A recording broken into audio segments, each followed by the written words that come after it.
जय श्री कृष्णा मित्रों, आप सभी का बहुत बहुत स्वागत है आपके अपने चैनल भक्ति सागर में। आषाढ़ महीने की शुक्ल पक्ष की एकादशी तिथि को भगवान विष्णु 4 महीने के लिए निद्रा में चले जाते हैं, इसलिए इस एकादशी को देवशयनी एकादशी कहा जाता है। इस बार देवशयनी एकादशी जुलाई बुधवार को मनाई जाएगी। आपको बता दें कि देवशयनी एकादशी से देव उठनी एकादशी तक का समय चतुर्मास कहलाता है। इस समय में कोई भी शुभ कार्य नहीं किए जाते हैं। इन दिनों सृष्टि का भार देवों के देव भगवान शिव के हाथों में होता है। देवशयनी एकादशी शुभ मुहूर्त। पंचांग के अनुसार देवशयनी एकादशी के दिन सर्वार्थ सिद्धि योग, अमृत सिद्धि योग, शुभ और शुक्ल योग का निर्माण हो रहा है। सर्वार्थ सिद्धि योग और अमृत सिद्धि योग सुबह 5:32 से पूर्ण रात्रि तक रहेंगे। शुभ योग सुबह 7:05 तक रहेगा और इसके बाद शुक्ल योग शुरू हो जाएगा। दान के लिए अभिजीत और विजय मुहूर्त को भी बहुत ही उत्तम माना जाता है। अभिजीत मुहूर्त का निर्माण नहीं हो रहा है, वहीं विजय मुहूर्त दोपहर 2:45 से दोपहर 3:45 के बीच में रहेगा।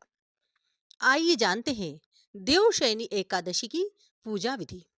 एकादशी व्रत पर सुबह जल्दी उठकर स्नान ध्यान करें और इसके बाद भगवान विष्णु को स्मरण करके एकादशी व्रत का संकल्प लें। ऐसा करने के बाद पूजा स्थल पर एक चौकी पर पीला वस्त्र बिछाएं और उस पर श्री हरि की प्रतिमा या तस्वीर स्थापित करें। इसके बाद पंचामृत से भगवान विष्णु का अभिषेक करें। गंध, पुष्प, धूप, दीप इत्यादि से उपासना करें। इस दौरान श्री हरि के मंत्र और स्तोत्र का पाठ जरूर करना चाहिए। पूजा के अंत में भगवान विष्णु की आरती के साथ पूजा संपन्न करें। आइए सुनते हैं देवशयनी एकादशी व्रत कथा। पौराणिक कथा के अनुसार मानधाता नाम का एक सूर्यवंशी राजा था। वह हमेशा सत्य बोलता था और महान तपस्वी और चक्रवर्ती था। वह अपनी प्रजा की देखभाल अपने संतान की तरह करता था। एक बार उस राज्य में अकाल पड़ने से हाहाकार मच गया। राजा को प्रजा की चिंता सताने लगी। लोग राजा से अपने कष्ट बताने लगे। इससे राजा बहुत परेशान हुआ और इस समस्या का समाधान निकालने के लिए राजा मानधाता भगवान की पूजा कर कुछ विशिष्ट व्यक्तियों को साथ में लेकर वन को चल दिए। वन में वे ब्रह्मा जी के मानस पुत्र अंगिरा ऋषि के आश्रम पर पहुंच गए। वहां राजा ने अंगिरा ऋषि से कहा कि मेरे राज्य में 3 वर्ष से वर्षा नहीं हो रही है। इससे अकाल पड़ गया है और प्रजा कष्ट भोग रही है। राजा ने यह भी कहा कि शास्त्रों में लिखा है कि राजा के पापों का प्रभाव से ही प्रजा को कष्ट प्राप्त होता है। राजा ने कहा कि मैं तो धर्मानुसार राज्य करता हूँ, फिर यह अकाल कैसे पड़ गया? आप कृपा कर मेरी समस्या का समाधान करिए। इस पर अंगिरा ऋषि बोले, इस युग में केवल ब्राह्मणों को ही तप करने, वेद पढ़ने का अधिकार है। लेकिन राजा, आपके राज्य में एक शूद्र तप कर रहा है। इसी दोष के कारण आपके राज्य में वर्षा नहीं हो रही है। अगर आप प्रजा का कल्याण चाहते हैं तो शीघ्र ही उस शूद्र का वध करवा दें। राजा मानधाता ने कहा कि किसी निर्दोष मनुष्य की हत्या करना मेरे नियमों के विरुद्ध है। आप और कोई दूसरा उपाय बताएं। ऋषि ने राजा से आषाढ़ माह की शुक्ल पक्ष की देवशयनी नाम की एकादशी का विधान पूर्वक व्रत करने को कहा।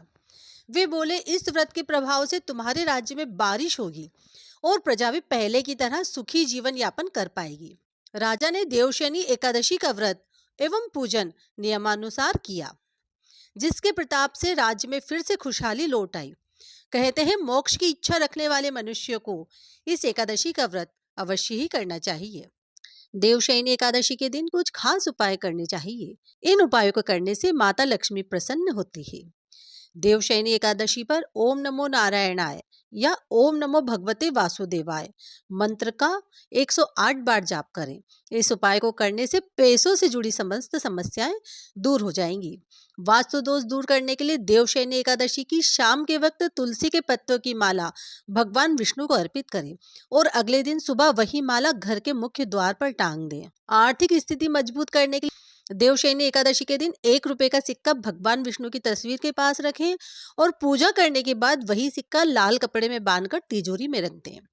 देवशयनी एकादशी के दिन श्री हरि का दक्षिणावर्ती शंख से अभिषेक करें। ऐसा करने से जीवन में खुशियों का संचार होगा और नकारात्मक ऊर्जा का समापन होगा।